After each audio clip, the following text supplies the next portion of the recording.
or an easy process. And after Toronto City Council's meeting last week, it looks like that process will continue for a long while. The city recently introduced a new kind of taxi license. It's one that requires those who own cabs to actually drive them instead of renting them out to other drivers. The city had wanted those new licenses to be phased in over the next 10 years, but earlier this year, a judge struck down that deadline.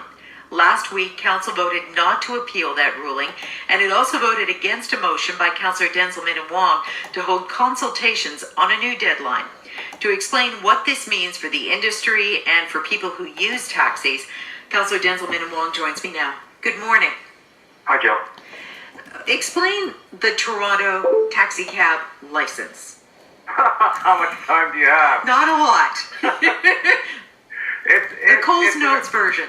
Well, the Coles Notes version, it's an arrangement. The taxi licensing system here, I think there are a number of problems to it. The biggest problems are there are a lot of people in the industry, they're owners and agents mostly, that don't get behind the wheel of a car, and that's why I think you find a lot of these terrible taxis that we're finding driving all around the city that are smelly, that aren't in very good shape, and they rent out these plates to people without driving them themselves, and so it's a terrible ride.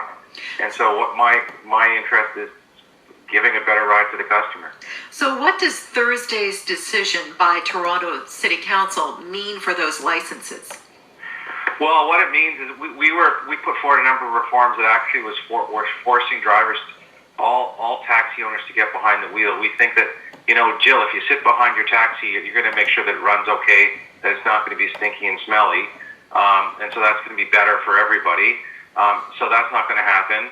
Also, we were going to have a system where we were going to get better cars. They were all going to be accessible, and we were going to do that over by 2024. The council decided that they didn't want to do that. They want to wait, decades before that's going to happen. And finally, we need to deal with the issue of Uber because Uber's here. We all recognize that they need to be regulated in some sort of way, and we have to ask ourselves: does the city play a role in terms of safety? In terms of should we have a car that's insured? Should there be police checks that the city checks? We need to get our arms around, if we're going to accept Uber, should the city have some role in providing some level of regulation so that the public knows that they're safe? What's the appetite we're taking on Uber? Well, you have to understand that the licensed taxi industry is a multi-billion-dollar industry. And so Uber comes in, and a lot of those plate owners and agents that have a lot of money invested in this, they're going to fight this. And so they were, they talked to a lot of city councillors, and there's a certain level of resistance to that. How does the arrival of Uber on the scene affect the whole debate about the licenses?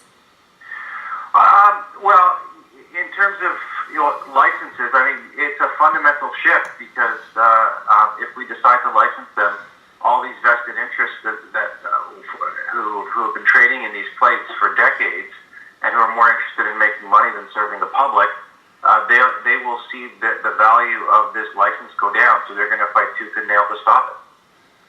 And you've been involved in this for a long time, right? You know this industry inside and out.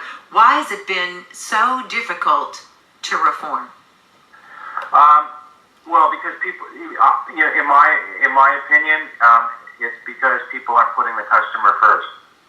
If we were to put the customer first, reforms would be easy. Instead, there are a lot of vested interests that I mentioned, and there's a lot of money on the table, billions of dollars. These plates have been worth as much as $350,000 each, and when you try and reform the industry, that they are resistant to that change because they think that they're going to lose $1, and they'll fight over that. Instead of focusing on safety, instead of saying, what can we do to make the car better? What can we do to make the driver better so he knows where he's going and he knows all the tourist sites? What can we do to make the experience for the customer better? People are more interested in money than they're interested in putting the customer first. That's why the reforms are safety license. So how long will it take now before the Toronto taxi cab license is the norm, not the exception? It's going to take a lot longer. We were going to put a date on it, 2024. Now the current reforms say that you can keep the plate as long as you want, but when you sell it, whenever you want, it'll turn into the new Toronto taxi license or when you die. And what's more, Jill, is there are certain the Toronto the licensing committee actually wants to roll back those reforms even further, so that some of those plates are going to stay the same, so they won't actually have to change at all. That happened at the last licensing committee meeting. Why do you keep doing this? You've been trying to get reform for a long time. I can't imagine how frustrating it's got to be. Well, look, firstly, licensing in the taxi cab industry affects a lot of people. Secondly, part of getting a good cab ride is having a good driver. And a lot of these drivers, these are the guys that sit behind the wheel for 12 hours a day, 7 days a week. They don't have enough,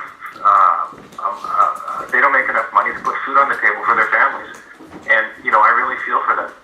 They've been working for years and years and years, working really, really hard, and they deserve a fair wage, and I'm fighting for the drivers.